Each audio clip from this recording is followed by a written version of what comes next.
It's your boy Da Vizzle. We're gonna try to run through this step 4. That's right, ladies and gentlemen. This is where the rubber meets the road. Okay. Hopefully, there's not too many pages. It's only like 10 pages. I'm gonna try to run through this in less than 30 minutes. Let's go. Made a searching and fearless moral inventory of ourselves. Creation gave us instincts for a purpose. Without them, we wouldn't be complete human beings.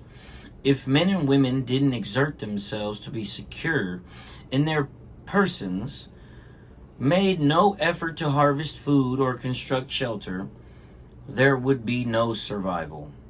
If they didn't reproduce, the earth wouldn't be populated. If there were no social instinct, if men cared nothing for the society of one another, there would be no society. So these desires for the sex relation, for material and emotional security, and for companionship are perfectly necessary and right and surely God-given. Yet these instincts, so necessary for our existence, often far exceed their proper functions. Powerfully, blindly, many times subtly, they drive us, dominate us, and insist upon ruling our lives. Our desires for sex, for material, and for emotional security, and for an important place in society often tyrannize us. When thus out of joint, man's natural desire cause him great trouble. Practically all the trouble there is. No human being, however good, is exempt from these troubles. Nearly every serious emotional problem can be seen as a case of misdirected instinct. When that happens, our great natural assets, the instincts, have turned into physical and mental liabilities. I'm gonna grab some water. Step 4 is our vigorous and painstaking effort to discover what these liabilities in each of us have been and are. We want to find exactly how and when and where our natural desires have warped us. We wish to look squarely at the unhappiness this has caused others and ourselves. By discovering what our emotional deformities are, we can move toward their correction. Without a willing and persistent effort to do this, there can be little sobriety or contentment for us. Without a searching and fearless moral inventory, most of us have found that the faith which really works in daily living is still out of reach. Before tackling the inventory problem in detail, let's have a closer look at what the basic problem is. Simple examples like the following take on a world of meaning when we think about them. Suppose a person places sex desires ahead of everything else. In such a case, the imperious urge can destroy his chance for material and emotional security as well as his standing in the community. Another may develop such an obsession for financial security that he wants to do nothing but hoard money. Going to the extreme, he can become a miser or even a recluse who denies himself both family and friends. Nor is the quest for security always expressed in terms of money. How frequently we see a frightened human being determined to depend completely upon a stronger person for guidance and protection. This weak one, failing to meet life's responsibilities with his own resources, never grows up. Disillusionment and helplessness are his lot. In time, all his protectors either flee or die, and he is once more left alone and afraid. We have also seen men and women who go power mad, who devote themselves to attempting to rule their fellows. These people often throw to the winds every chance for legitimate security and a happy family life. Wherever a human being becomes a battleground for the instincts, there can be no peace. Whenever a human being becomes a battleground for the instincts, there can be no peace. But that is not all of the danger. Every time a person imposes his instincts unreasonably upon others, unhappiness follows. If the pursuit of wealth tramples upon people who happen to be in the way, then anger, jealousy, and revenge are likely to be aroused. If sex runs riot, there is similar uproar. Demands made upon other people for too much attention, protection, and love can only invite domination or revulsion in the protectors themselves. Two emotions quite as unhealthy as the demands which evoke them. When an individual's desire for prestige becomes uncontrollable, whether in the sewing circle or at the international conference table, other people suffer and often revolt. This collision of instincts can produce anything from a cold snub to a blazing revolution. In these ways, we are set in conflict not only with ourselves, but with other people who have instincts too. Alcoholics especially should be able to see that instinct run wild in themselves is the underlying cause of their destructive drinking. We have drunk to drown feelings of fear, frustration, and depression. We have drunk to escape the guilt of passions, and then we have drunk again to make more passions possible. We have drunk for vainglory, that we might the more enjoy foolish dreams of pomp and power. This perverse soul sickness is not pleasant to look upon. Instincts on rampage balk at investigation. The minute we make a serious attempt to probe them, we are liable to suffer severe reactions.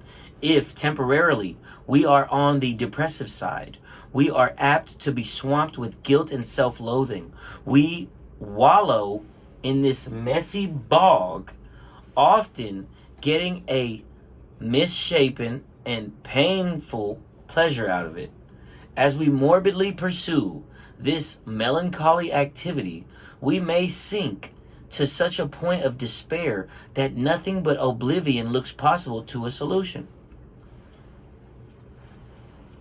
Here, of course, we have lost all perspective and therefore all genuine humility. For this is pride in reverse. It is not a moral inventory at all. It is the very process by which the depressive has so often been led to the bottle and extinction. If, however, our natural disposition is inclined to self-righteousness or grandiosity, our reaction will be just the opposite. We will be offended at AA's suggested inventory. No doubt, we shall point with pride to the good lives we thought we led before the bottle cut us down. We shall claim that our serious character defects, if we think we have any at all, have been caused chiefly by excessive drinking. This being so, we think it logically follows that sobriety, first, last, and all the time, is the only thing we need to work for. We believe that our one-time good characters will be revived the moment we quit alcohol. If we were pretty nice people all along, except for drinking, What need is there for a moral inventory now that we are sober? Ooh, it's getting interesting. We also clutch at another wonderful excuse for avoiding an inventory: our present anxieties and troubles. We cry are caused by the behavior of other people. People who really need a moral inventory. We firmly believe that if only they treat us better, we'd be all right. Therefore, we think our indignation is justified and reasonable, that our resentments are the right kind. We aren't the guilty ones, they are. At this stage of the inventory proceedings, our sponsors come to the rescue. They can do this, for they are the carriers of AA's tested experience with Step 4.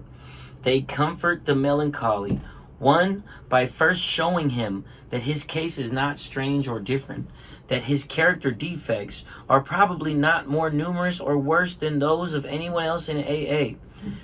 This the sponsor promptly proves by talking freely and easily, and without exhibitionism, about his own defects, past and present.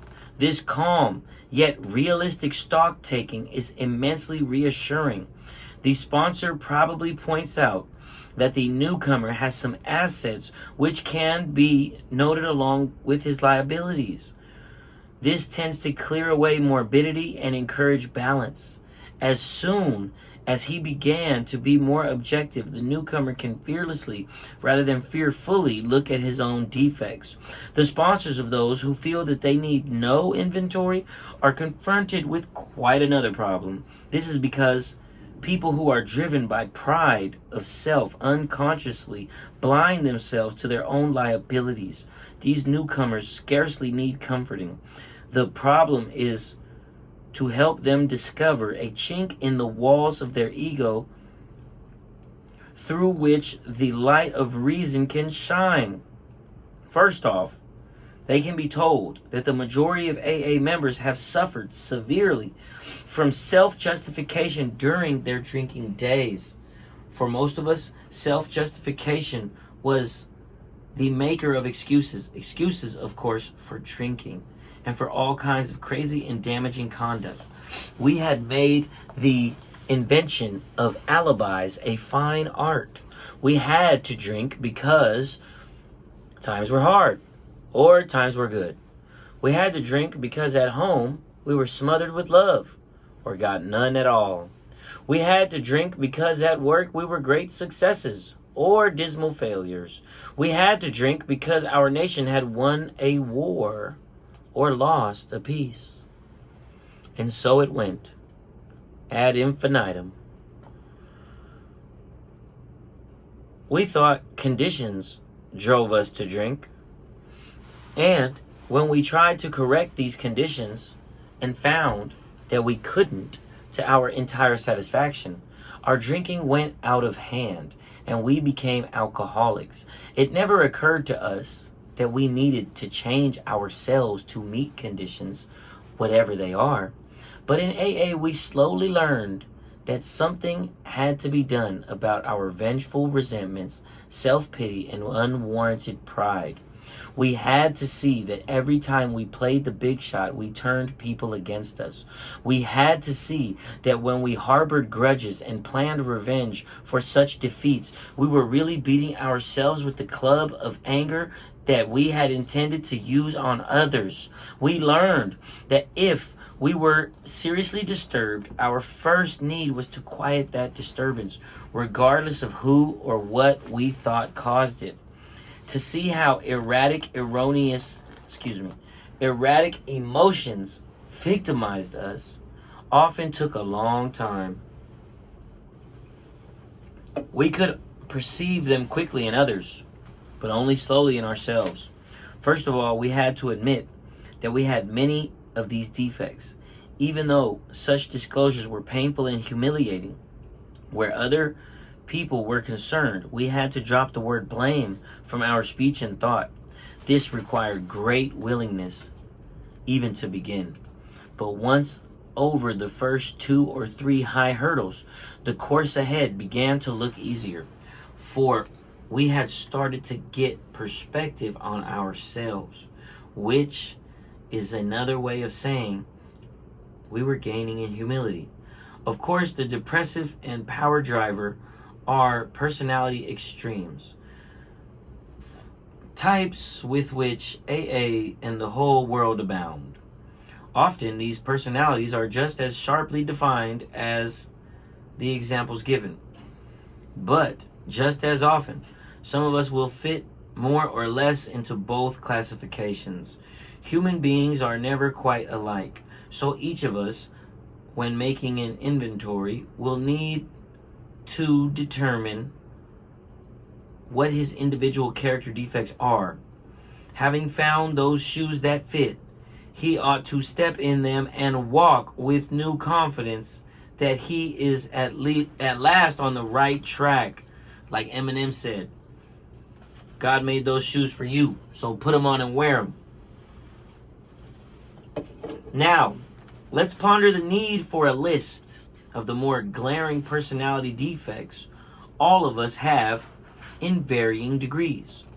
To those having religious training, such a list would set forth serious violations of moral principles. Some others will think of this list as defects of character. Still others will call it an index of maladjustments. Some will become quite annoyed if there is any talk about immorality, let alone sin.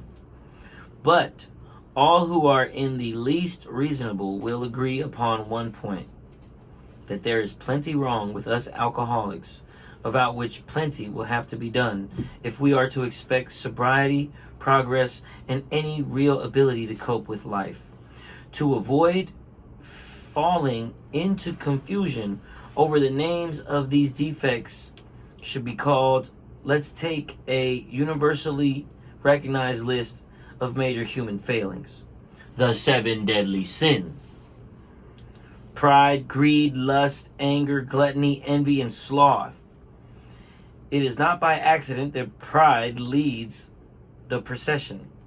For pride, leading to self-justification and always spurred by conscious or unconscious fears, is the basic breeder of most human difficulties. The chief block to true progress,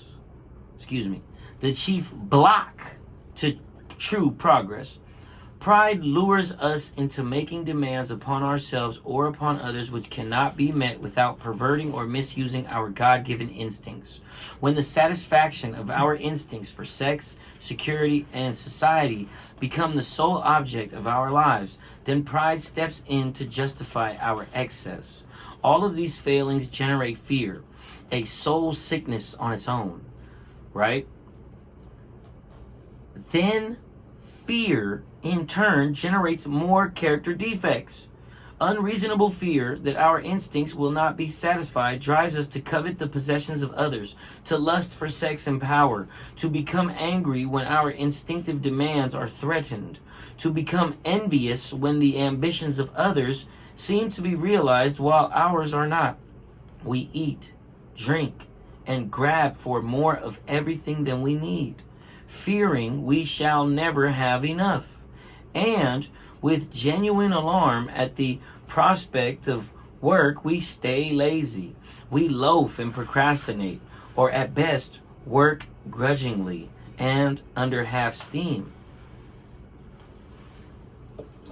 These fears are the termites that ceaselessly devour the foundations of whatever sort of life we try to build. So when AA suggests a fearless moral inventory, it must seem to every newcomer that more is being asked of him than he can do. Both his pride and his fear beat him back every time he tries to look within himself. Pride says, "You shall not pass this way," and fear says, "You dare not look." But the testimony of AAs who have really tried a moral inventory is that pride and fear of this sort turn out to be boogeymen, nothing else. Once we have a complete willingness to take inventory and exert ourselves to do the job thoroughly and, To do the job thoroughly, a wonderful light falls upon this foggy scene.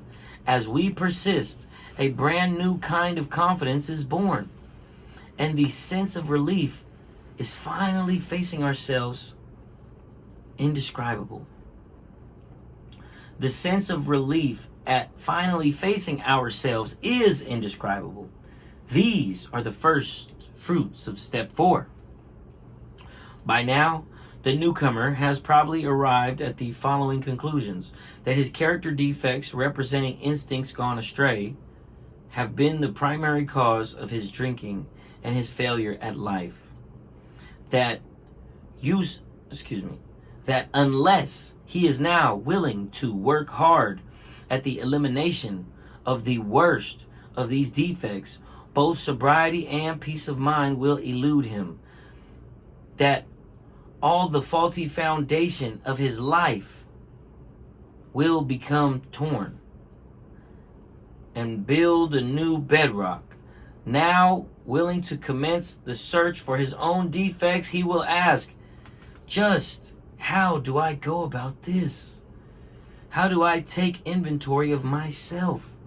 Since step 4 is but the beginning of a lifetime practice, it can be suggested that he first have a look at those personal flaws which are acutely troublesome and fairly obvious. Using his best judgment of what has been right and what has been wrong, he might make a rough survey of his conduct with respect to his primary instincts for sex, security, and society.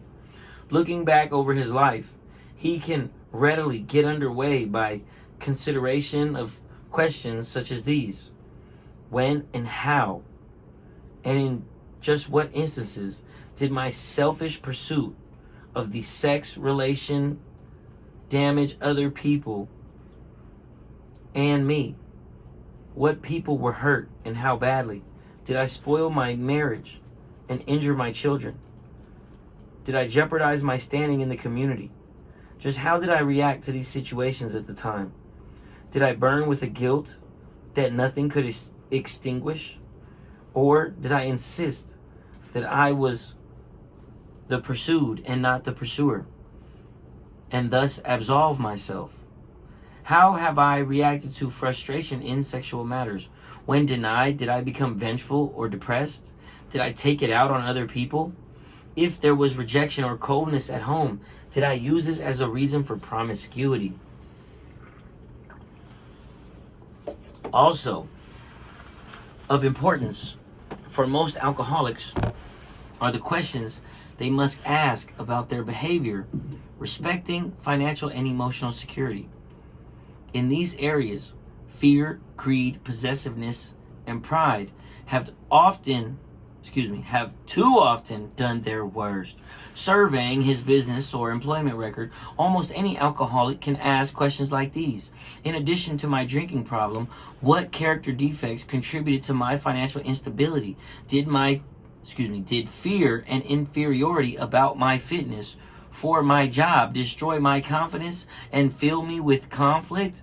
Did I try to cover up those feelings of inadequacy by bluffing, cheating, lying, or evading responsibility, or by gripping that others fail to recognize my truly exceptional abilities?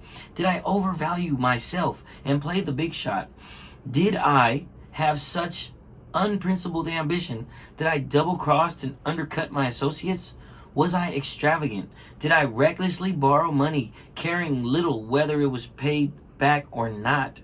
Was I a pinch penny, refusing to support my family properly? Did I cut corners financially? What about the quick money deals in the stock market and the races?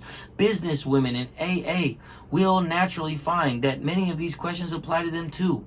But the alcoholic housewife can also make the family financially insecure. She can juggle charge accounts, manipulate the food budget, spend her afternoons gambling, and run her husband into debt by irresponsibility, waste, and extravagance. But all alcoholics who have drunk themselves out of jobs, families, and friends will need to cross-examine themselves ruthlessly to determine how their own personality defects have thus demolished their security. The most common symptoms of emotional insecurity are worry, anger, self-pity, and depression. These stem from causes which sometimes seem to be within us, and at times come from without.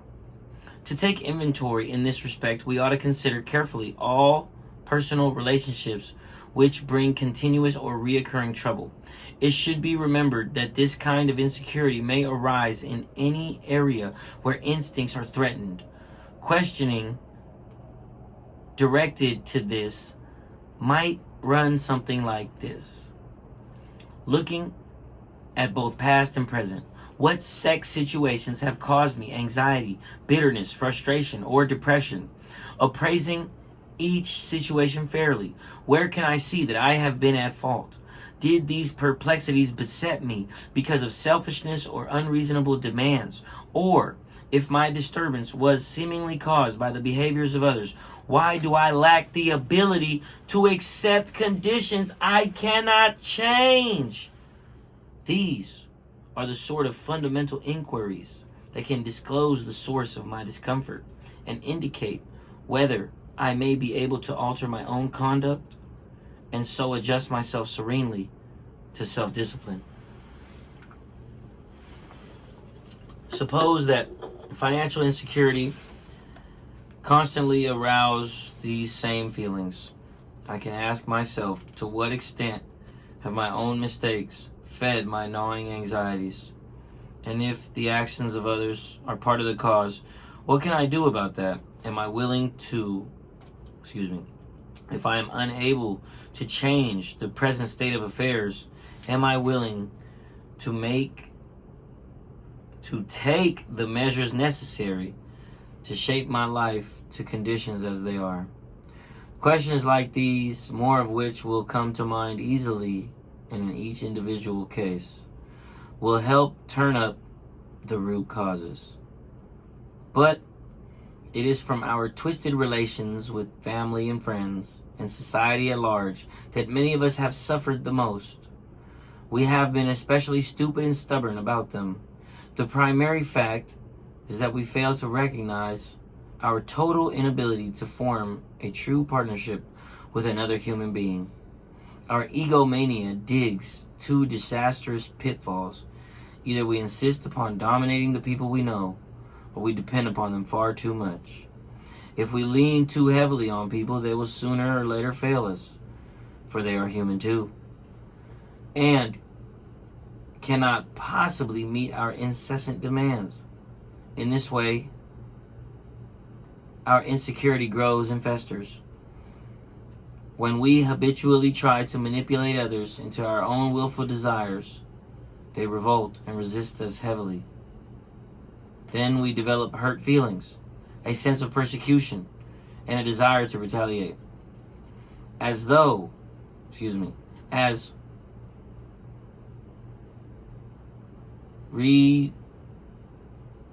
we redouble our efforts at control, we continue to fail. Our suffering becomes acute and constant. We have not once sought to be in a family, to be one in a family, to be a friend amongst friends, to be a worker amongst workers, to be a useful member of society. Always we tried to struggle to the top of the heap or to hide underneath it. This self-centered behavior blocked a partnership relation with any one of those about us. Of true brotherhood, we had small comprehension. Some will object to many of the questions posed because they think their own character defects have not been so glaring.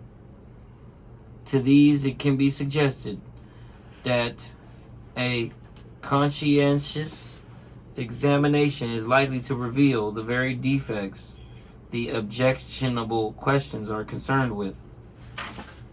Because our surface record hasn't looked too bad, we have frequently been abashed to find that this is so simply because we have buried these self-same defects deep down in us under thick layers of self-justification. Whatever the defects, they have finally ambushed us into alcoholism and misery. Therefore, thoroughness ought to be the watchword when taking inventory in this connection. It is wise to write out our questions and answers. It will be an aid to clear thinking and honest appraisal. It will be the first tangible evidence of our complete willingness to move forward. Step 4. Okay, step 4 out to 12 and 12. This is the step that takes most people out. So we're not going to add the fourth tradition of this. I say listen to this 2-3 times in one day, man. Get started on step 4 and do the writing. If you are illiterate, tell a sponsor, I don't read and write, and see if they can't dictate. Dictate means someone writes it down for you, okay? You can learn how to read doing these steps. Let's get popping.